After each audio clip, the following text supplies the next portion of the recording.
NTSAD families have been driving research for nearly 7 decades through advocacy and fundraising.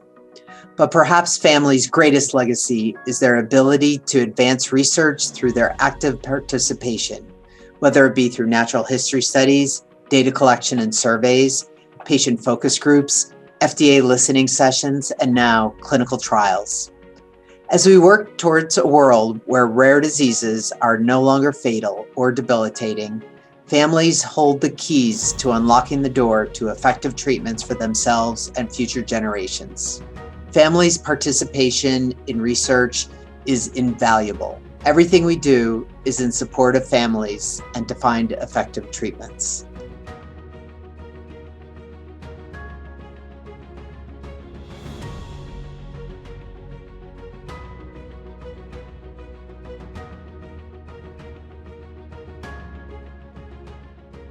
If our son was going to have to go through such a horrible disease, that we wanted him to have as many opportunities as possible to contribute something positive. And so that translated for us into research, because in that way he could help probably not himself as much, but other kids. I think that the majority of us are doing it to help those adolescents and infants to hopefully extend their lives if possible. If we can give the drug companies or the hospitals or the researchers, if we can expose some magic serum, or God willing, we are doing it for them more than, I would say, even more so than for ourselves. If anybody can learn anything about how to cure a disease or how to make a child comfortable while they struggle with some of the more severe symptoms of a neurogenetic disease is really important. Being a part of it made me feel like I was contributing to a cure. I never felt I was being exploited. They weren't trying to get anything from us. All they wanted to do was learn about the disease. We had probably gone maybe 3 times to NIH when the doctor there sat down with us and just told us really honestly that a cure for this disease would happen, but it was going to be a long time. It probably wouldn't be when our son was able to utilize it. You can imagine that kind of hits you like a ton of bricks to realize that what you're doing really isn't for you, but it is for other people. We just felt like that was important for our son, that he needed to have, that his life has significance. And it has significance on a daily basis, and we appreciate that. But it also has significance in the long term, because we know that he's going to be a part of finding a cure for this. It was important for me to participate in research like this because it was my little bit that I could do to help push for that cure. Because Finnegan was a whole lot. He wasn't sleeping. I was sleep deprived for a solid year. This was something I could do real quick, but meaningful. And so it made me feel like I wasn't just sitting back and doing nothing to fix this for him or for other future children. I'm sick of seeing children die. Sick of seeing it.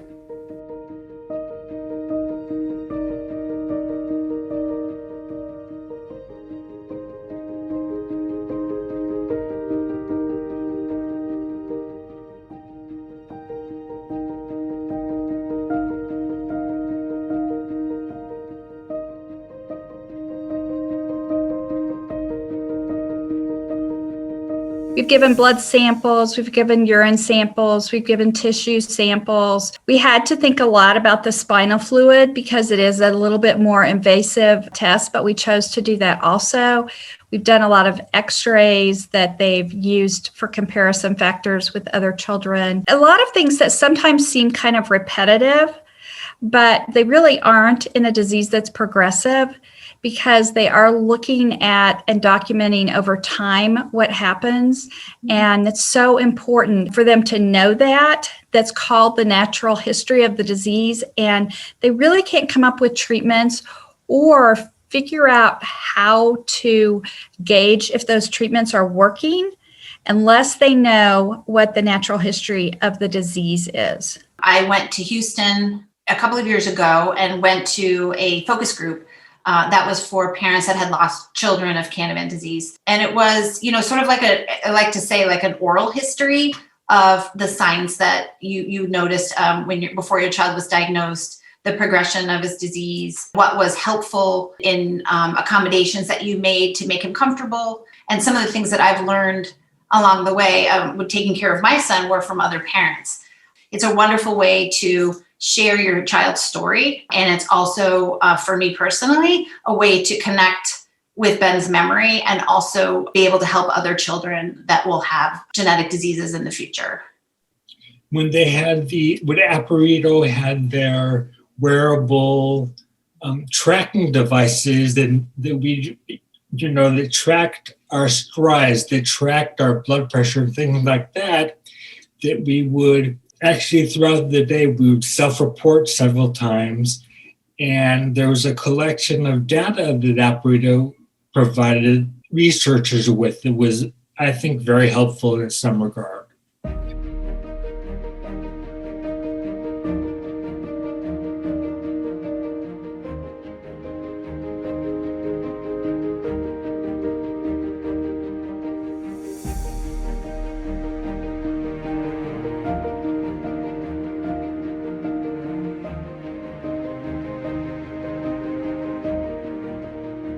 First of all, you just have to look for the opportunities, and that comes from being involved in organizations as much as you can and reading newsletters and just things that might pop up on the internet related to your disease. And then there have been small things that we've been able to do to contributing samples that we've shipped across the country. Just look for those opportunities as a family, and then also wait for things to drop into your lap and be ready to say yes. Even if it's just a little bit out of your comfort zone, if you can push yourself to be a part of that. And one of the reasons is just because this disease is so rare. If we don't all participate, then how are they ever going to come up with a cure for something so rare? I don't ever regret anything that we've done or contributed, but you do have to be ready. Ready for the unexpected. Isn't that how we all live every day? Just kind of ready for the unexpected.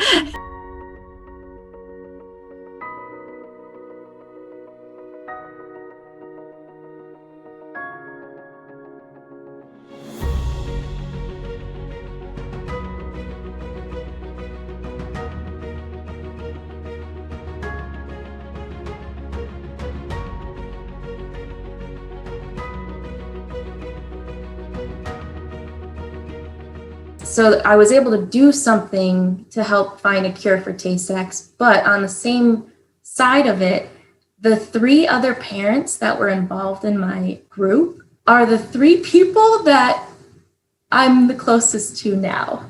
The relationship that we built, because you're asking each other questions and you're responding to each other. I learned about the disease as I was sharing our experiences.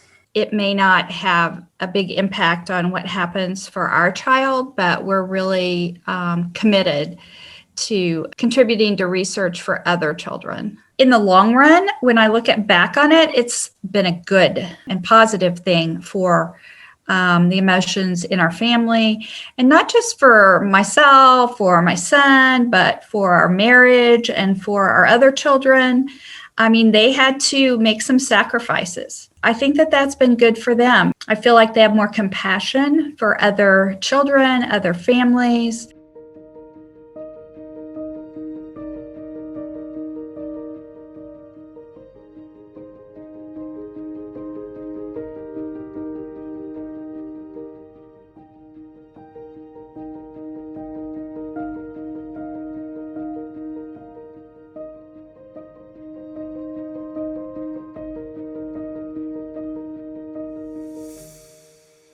I'm completely hopeful that there will be a cure for other neurogenetic diseases. And I think we're pretty much looking at the progress that people are making with research, and hopefully now with increased funding coming along, that there will be families that when their child is told they have Tay-Sachs or Canavan disease, that it would be like, okay, so what's the treatment? And they will be able to be told that there is one. So yes, I'm very hopeful in the future that there will be.